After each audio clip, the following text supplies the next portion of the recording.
پیارے اور محترم اسلامی بھائیوں، یاد رکھیں یہ دنیا آخرت کے لیے کھیتی ہے۔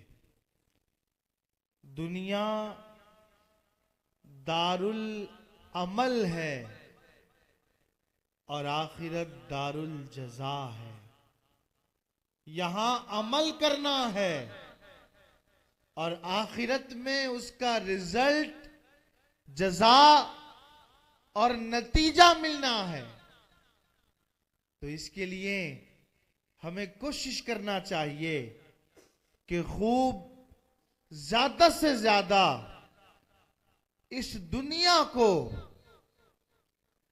آخرت کی تیاری کا میدان بنائیں۔ زیادہ سے زیادہ آقا کریم نے فرمایا کن فی الدنیا کأنک غریب، دنیا میں اس طرح رہو جیسے ایک مسافر سفر کی حالت میں رہتا ہے۔ جس طرح مسافر حالت سفر میں اپنا سفر گزارتا ہے، اسی طرح انسان موت اور زندگی سے پہلے یہ ایک سفر ہے۔ موت سے پہلے یہ زندگی کا ایک سفر ہے۔ اس سفر کو جو کامیابی سے گزار گیا، یقین جانے وہی مومن کامیاب ہے۔ میرے پیارے محترم اسلامی بھائیوں، علماء نے لکھا کہ آخرت دارالجزا ہے، وہاں عمل نہیں ہوگا۔ علماء نے پھر یہ بھی لکھا کہ آخرت میں کل قیامت قائم ہو جانے کے بعد جب اولین و آخرین سب جمع ہو کر فیصلہ سن چکے ہوں گے اور جنتی جنت میں داخل ہو جائیں گے، اس جنت میں پہنچنے کے بعد وہاں سورہ طٰہٰ اور سورہ یاسین کی تلاوت کی اجازت ہوگی۔ تو یوں تو یہ سورہ طٰہٰ اور سورہ یاسین کی تلاوت ایک عمل ہے، لیکن آخرت میں جہاں صرف جزا اور ثواب ہی ثواب ہے، وہاں بھی اس عمل قراءت کی اجازت ہوگی۔ کیوں؟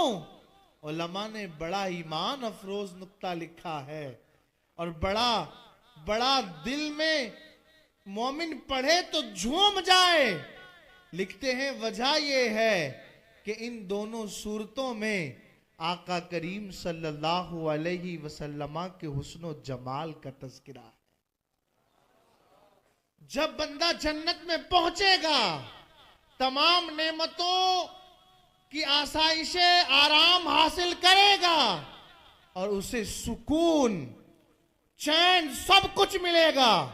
لیکن علماء نے لکھا جو سکون اور جو چین مصطفیٰ کریم کے حسن میں ہے، وہ کسی نعمت میں نہیں ہے۔ اس لیے جب چاہے گا کہ مزید اس نعمت کی معراج ہو جائے، یہ نعمت اپنے کمال کو پہنچ جائے، تو رب تبارک و تعالی کی جانب سے سورہ طٰہٰ اور سورہ یاسین کی تلاوت کی اجازت ہوگی تاکہ بندہ اپنی اس نعمت کا اتمام اور تکمیل کر سکے۔ میرے پیارے و محترم اسلامی بھائیوں، آخرت سے پہلے ایک منزل ہے قبر، اور یہ قبر آسان ہو جاتی ہے اس بندے کے لیے جو کثرت سے درود پاک پڑھتا ہو۔ علامہ سخاوی رحمت اللہ تعالی علیہ بڑی کمال بات لکھتے ہیں۔ آپ فرماتے ہیں جب درود پاک کا عاشق، کثرت سے درود پڑھنے والا، اپنی زبان پر درود کو سجانے والا، بار بار درود کی تلاوت کرنے والا، جب یہ اس دار فانی سے دار البقا کی طرف جاتا ہے اور قبر میں پہنچتا ہے، تو علماء فرماتے ہیں کہ اس کی قبر میں اب درود پاک کی برکت سے نور کی ہوائیں چلنے لگتی ہیں۔ اور یہ یوں تو عالم برزخ کی ابتدا ہے اور تا قیامت آنے تک اس کا سلسلہ چلنا ہے. جو گناہگار ہے وہ اس کی گھٹن کو محسوس کرے گا. جو گناہگار ہے اس کے اندر ہونے والی وحشت کو محسوس کرے گا. قیامت کا انتظار کرے گا. انتظار کرتے کرتے تھک جائے گا لیکن قیامت آئے گی نہیں. لیکن جو مومن نیک ہے، درود پاک پڑھتا ہے، آقا کریم صلی اللہ علیہ وآلہ وسلم کی بارگاہ میں درود پاک کا نذرانہ پیش کرتا ہے، اس کے بارے میں امام سخاوی رحمت اللہ تعالی علیہ لکھتے ہیں جب وہ قبر میں جائے گا اور قبر کا یہ اتنا لمبا وقفہ اتنی آسانی سے گزر جائے گا کہ وہ ابھی قبر میں نور کی بارشیں دیکھ ہی رہا ہوگا. اتنے میں وہ دیکھے گا کہ اس کی قبر میں وہ حور کہ جس سے اس کا نکاح ہونا ہے اس کی بھی تشریف آوری ہو چکی ہے. جب وہ حور آ جائے گی، اب یہ دونوں محو گفتگو ہوں گے.